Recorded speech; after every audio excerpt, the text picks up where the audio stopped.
Hi, everybody. You are now at step 4 of the research paper, which is when you read your sources, and as you're reading and you find useful information that you think you might want to include in your paper, you create note cards. So a little history on note cards.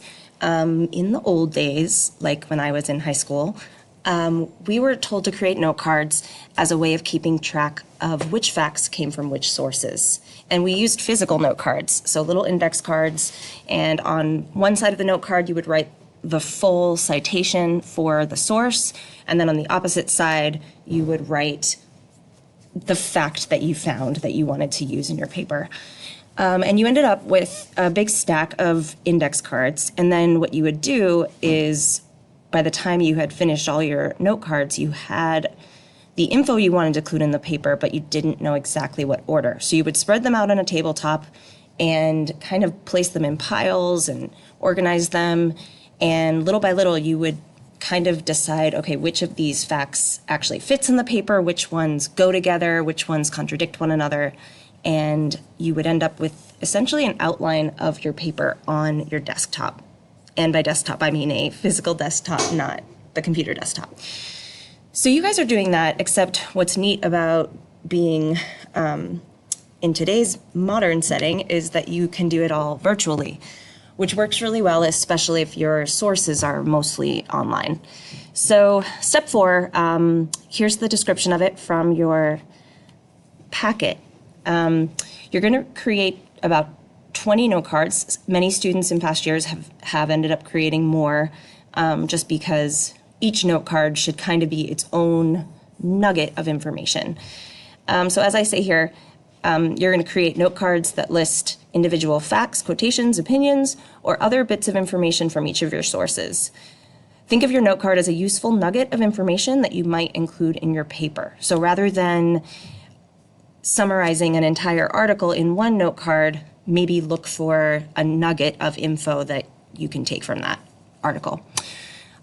As I'm about to demonstrate, Noodle Tools is going to make this easy. Different sources are going to provide different facts, so I'm not mandating a specific number of note cards per source, but instead you want to strive for a bare minimum of 20.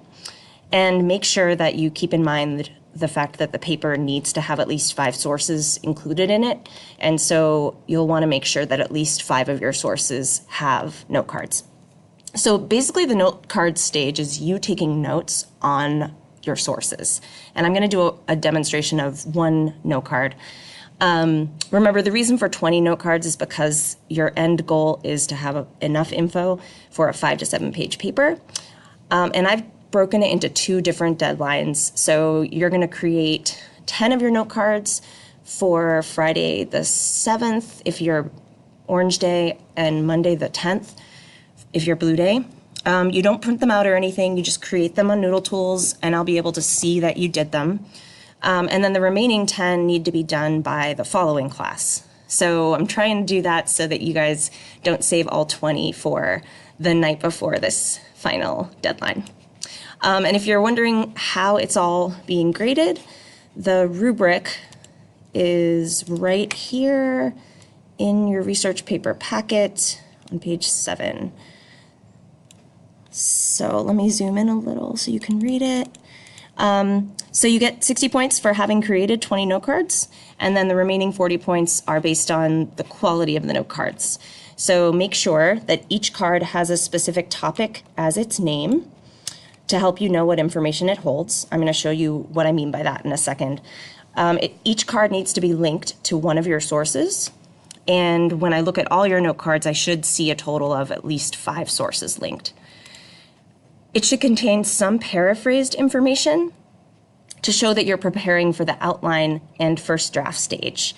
One thing that is a little different about research papers versus literary analysis papers is that a quote is not always better than paraphrase. It's only rare cases that quotes are better than paraphrase.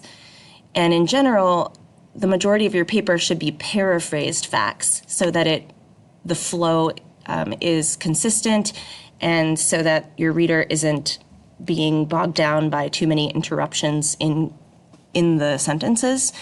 Direct quotes could be useful if you're quoting, someone famous and what they said at an important historical event, or a direct quote could also be useful if the exact phrasing that the person used is just perfect for the situation.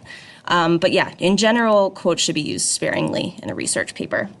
So the optional sections, you're going to see that there are sections that I am not going to require you to use, but you may if you want to.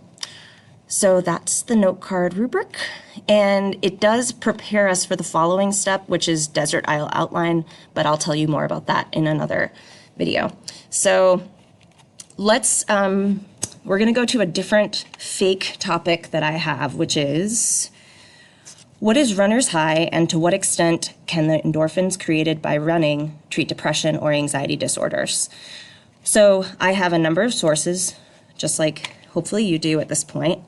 And you can access the note cards section in a number of ways. You could click right on note cards if you want. But for now, it's going to be kind of blank. So what I like to do is actually start from my sources. So if you go and click on sources, that'll be where all your sources are, if you've entered them properly. And I'm going to create one window that has the source itself. And that's going to be this one. Did you see how I clicked on view live web page, and then it led me to the actual article, which I have open in this tab. And then I can then add a new note card by clicking this over here, new. Okay, so what I'm going to do is split my screen, just because again, I find that a little bit more efficient. And I'm going to drag the source over here. And then that way, as I find useful things, I can kind of take notes while I'm reading. So I read the article. I probably want to read it in its entirety before creating any note cards, because sometimes you need the full context and understand it. And this article is from the Huffington Post blog that focuses on wellness. And it basically is a list of 13 health benefits of exercise.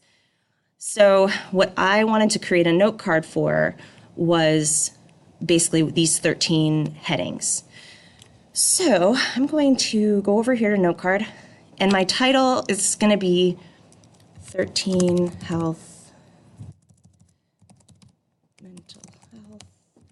benefits of exercise.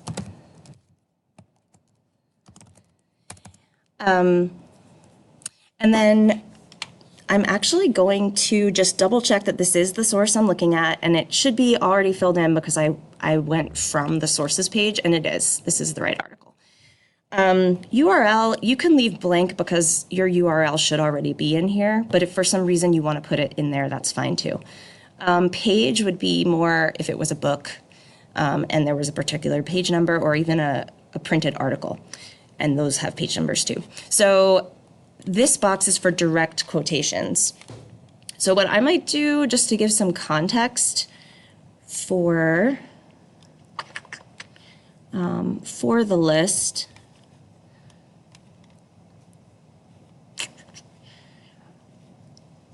is put this here, because it kind of introduces the idea of there being mental health benefits to exercise beyond just the physical benefits of, getting all buff and in shape.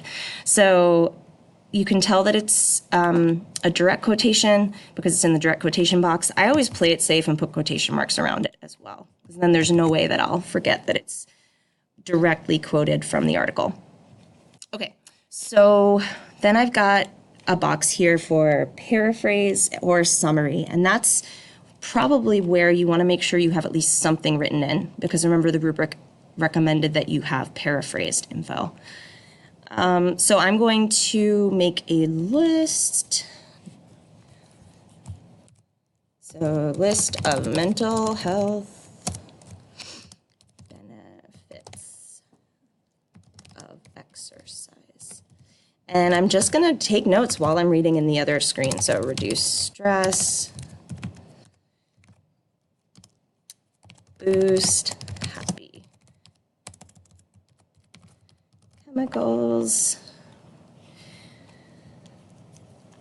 And because that one sounds extra sort of scientific, I'm going to actually add that endorphins.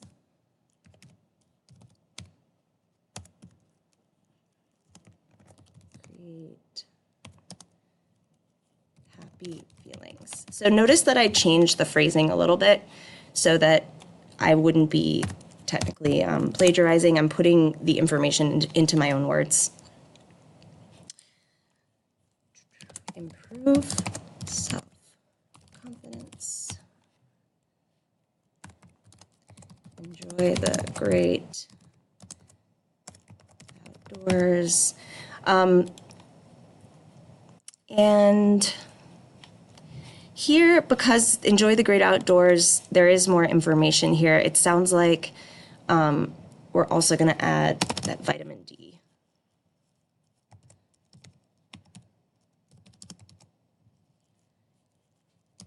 From the sun is also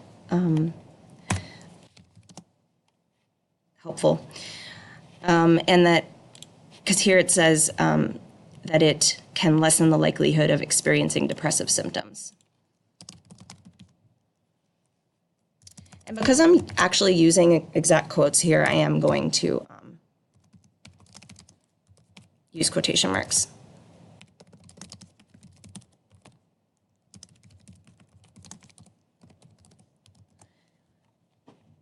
Okay, so since there's 13 reasons, I'm not going to go through all of them, but if I were actually doing the note card, I would. And then I'm going to just skip ahead. My idea is this is where if you think there's something you want to remember about this, then you would write that in there. It's not required, but it's just an option. So Noodle Tools has some helpful things here. How does this fit with what you know? What do you wonder? What can you follow up on? So maybe there's a different article you read that actually states that there is no mental health benefit from exercise. So you might write disproves Mr. Smith's article. And then that helps you remember it. Tag is if you're finding that there are some common topics covered in your reading, then you could create tags for them. I have not found them super helpful, but it's a quick way of later, if you wanted to look at just the note cards that deal with that tag, you could do that. So if I were going to do this, I might add like endorphins, and then there should be a way of adding new tags. I just haven't figured it out yet. Okay, so you do save and close, and now that is one of my 20 note cards. Just a preview of what this all ends up looking like when you're done. So the note cards, they are all on what's called a tabletop. And this thing here is called a tabletop. And it's called a tabletop because of what I told you before, where in the old days, we actually spread our note cards on a tabletop and grouped them in order to make an outline. So over here are all my note cards. I've kind of piled them on top of each other. But if I wanted to spread them out so that I could see the topics, I could. You can see what's in each one by hovering, and then you can also double click on each. One thing that students find confusing is they'll say, oh my gosh, all my note cards disappeared. Up here, check to see if maybe you ended up far away from your note card like this. And if so, just drag it over. Over here on the right, we'll be talking about this later, but this is where you can start creating an outline for your paper. And this is very, very, very useful for starting to organize your ideas into parts of the paper. We'll be going over that later, but the note cards end up being dragged to the part of the outline that they go with, and then I'll show you later how to then take those note cards that are attached to different parts of your outline and have Noodle Tools do the work for you of pulling them all together into an outline. So I hope that was helpful, and remember, you don't have to press save or anything for the note cards to stay. If you click the save and close button, that should take care of saving them. Once they're created, you can either access them by clicking the note cards tab up here, or you can go back to your dashboard and you can